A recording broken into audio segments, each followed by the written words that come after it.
بسم اللہ الرحمن الرحیم۔ تو ناظرین اور سامعین، ہم آگے بڑھتے ہیں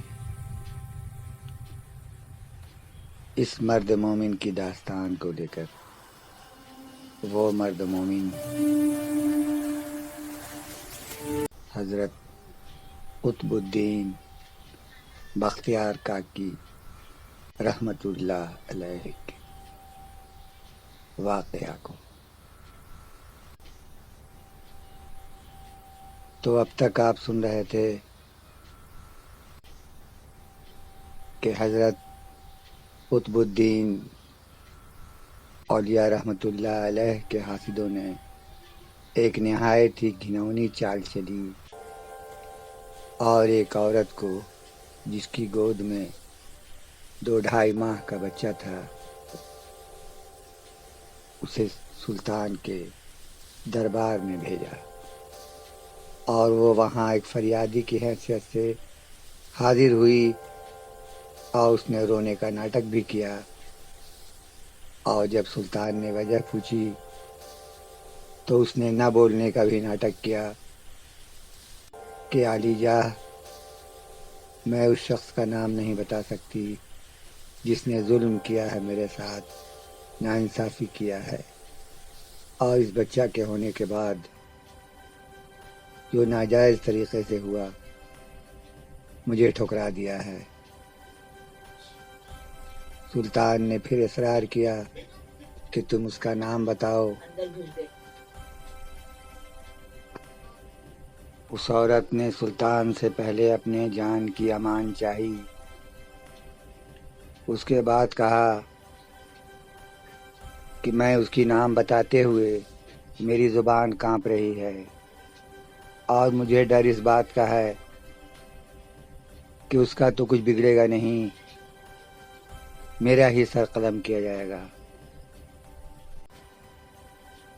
درباری عمرا نے اس عورت کو ڈانٹ پلائی کہ گستاخ و بے ادب عورت، تو سلطان کے انصاف پر شک کرتی ہے،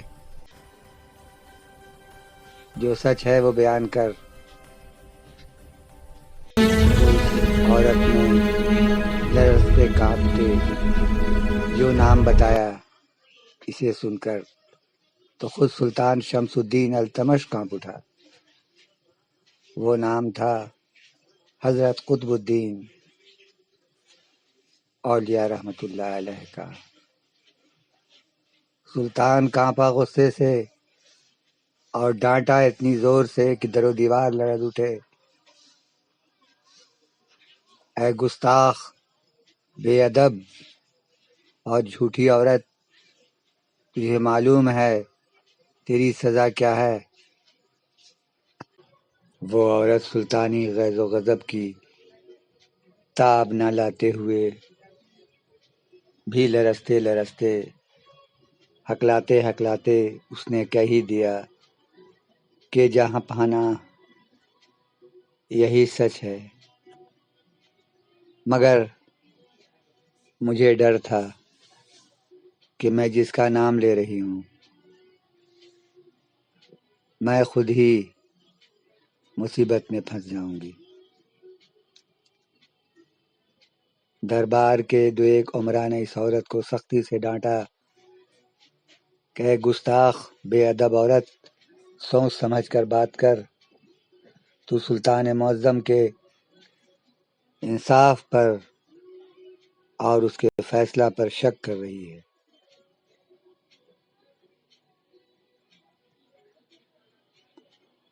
تو یہ واقعہ ایسا نہیں تھا کہ چھپ جاتا، یہ تو سازش تھی علماء کرام کی اور کچھ سلطان کے دربار کے امیروں کی۔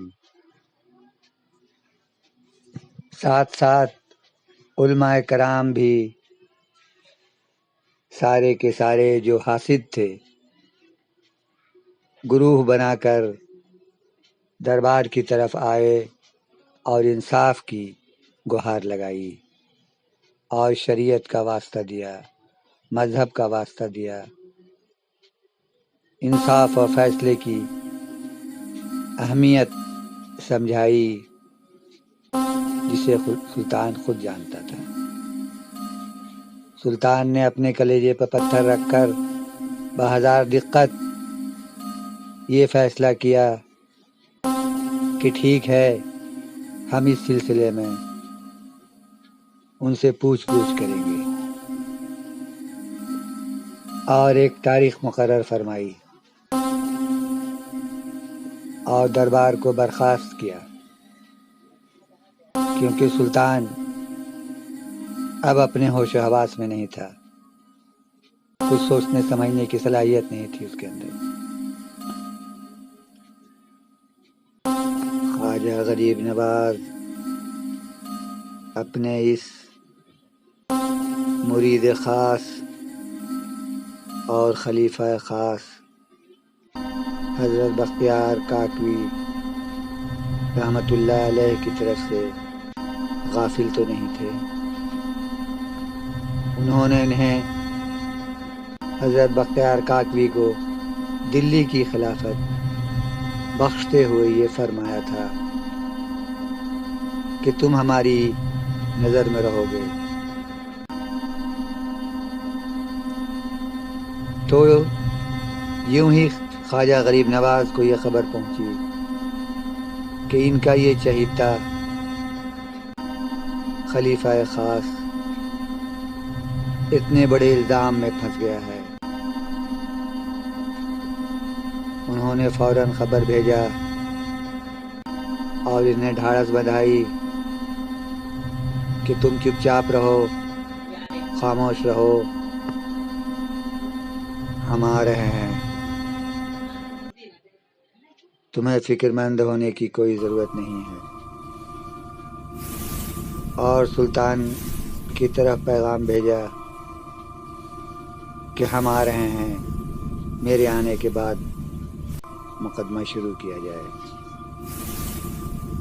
سلطان شمس الدین التمش بھی خواجہ غریب نواز کا بہت بڑا دیوانہ تھا، بہت بڑا متقد تھا۔ وہ تو ان کے مرشد کا مرشد۔ اس نے یہ بات سن کر کہیں نہ کہیں اپنے دل میں ایک اطمینان سا محسوس کیا کہ شاید اب اس راز سے پردہ اٹھ جائے۔ تو اس وقت خواجہ غریب نواز عمر کی آخری منزل میں تھے، ضعیف ہو چکے تھے، مگر پھر بھی اپنے شاگرد عزیز کو بچانے کے لیے نفس بنفیس دلی پہنچے۔ مقدمہ کا دن آیا، مقدمہ کا آغاز ہوا۔ بہت سارے علماء کرام بھی تھے حاضر، درباری امرا بھی تھے، عورت گود میں بچہ لے کر حاضر ہوئی۔ خواجہ غریب نواز نے اس عورت کی آنکھوں میں ایک بار دیکھا، وہ عورت لڑکھڑاتے لڑکھڑاتے بچی۔ پھر اس سے پوچھا، عورت جو سچ ہے اگل دے۔ عورت نے کہا، حضور وہی سچ ہے جو ہم نے بتایا ہے۔ خواجہ غریب نواز نے پھر اس سے ایک بار کہا کہ دیکھ سوچ لے، تو سچ کہے گی یا تیرے گود کا بچہ؟ عورت پھر بھی نہ مانی، اور لوگ یہ سوچ کر حیران رہے کہ یہ 2 ماہ کا بچہ کیا بولے گا۔ خواجہ غریب نواز نے اس 2 ماہ کے بچے کی آنکھوں میں جھانکا اور پوچھا، خدا کے حکم سے تجھے قوت گواہی مل جائے، تو بتا سچ کیا ہے؟ تیرا باپ کو، ورنہ زندگی بھر تو بغیر باپ کے رہے گا۔ 2 ماہ کے کے بچے نے جو انکشاف کیا پورا دربار ہو گیا۔ اس نے اس دربار کے ایک امیر خاص کی طرف اشارہ کیا اور اس کا نام بتایا۔ 2 ماہ کے بچے کو بولتے ہوئے سن کر سارے لوگ حیران ہو گئے اور اسے خواجہ غریب نواز کا بہت بڑا کرامت سمجھا۔ بہت سارے لوگ جن کے ایمان میں کمی یا کمزوری تھی، جنہوں نے ایمان نہیں لایا تھا، وہ بھی ایمان لے آئے، اور یہ سنتے ہی اس عورت کو اور اس امیر کو اپنے جرم کا اقرار کرنا پڑا۔ عورت بے تحاشا ان کے قدموں میں گر پڑی، امیر بھی ان کے قدموں میں گرا اور کہا مجھے معاف کر دیں اور سزا جو بھی دیں ہم اسی سزا کے لائق ہیں۔ عورت بھی سزا کے لیے تیار ہو گئی۔ یہ خواجہ غریب نواز ہیں۔ کون جانے کب کیا کہہ بیٹھے۔ انہوں نے اس عورت کو اور اس امیر کو دونوں کو معاف کر دیا۔ وہ عورت جو پہلے ایمان نہیں لائی تھی، اب وہ ایمان لا چکی۔ اس امیر نے بھی توبہ استغفار کیا اور دونوں ان کے ہاتھوں پر بیعت کر کے مرید ہو گئے۔ ایک بار قطب الدین اولیاء رحمۃ اللہ علیہ اپنے ایک دوست شیخ بہاؤالدین زکریہ رحمۃ اللہ علیہ سے ملاقات کرنے ملتان گئے۔ ان کے خانقاہ میں شیخ جلال الدین تبریزی رحمۃ اللہ علیہ بھی تھے۔ یہ تینوں خانقاہ میں تشریف رکھتے تھے کہ ملتان کا حاکم ناصر الدین دوڑتا ہوا حاضر ہوا اور مدد کا طلبگار ہوا۔ اس نے فریادی لہجے میں بتایا کہ مغلوں نے ملتان کے قلعے کا محاصرہ کر لیا ہے۔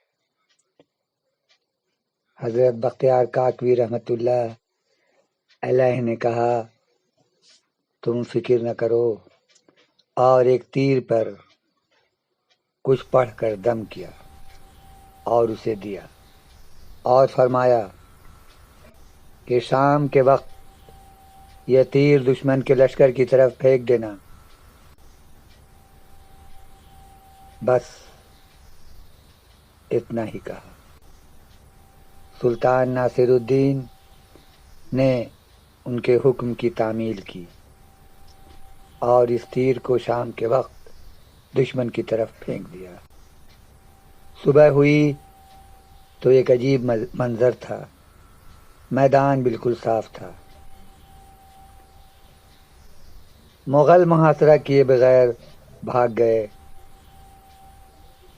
قلعے کے آس پاس کسی بھی مغل کا نام و نشان موجود نہ تھا۔ سلطان ناصر الدین نے اللہ تعالیٰ کا شکر ادا کیا اور خانقاہ میں حاضر ہو کر حضرت بختیار کاکوی رحمۃ اللہ علیہ سے قدم بوس ہوئے۔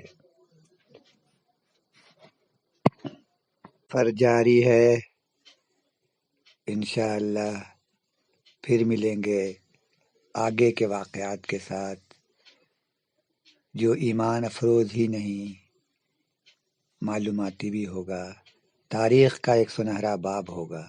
تب تک کے لیے اللہ حافظ۔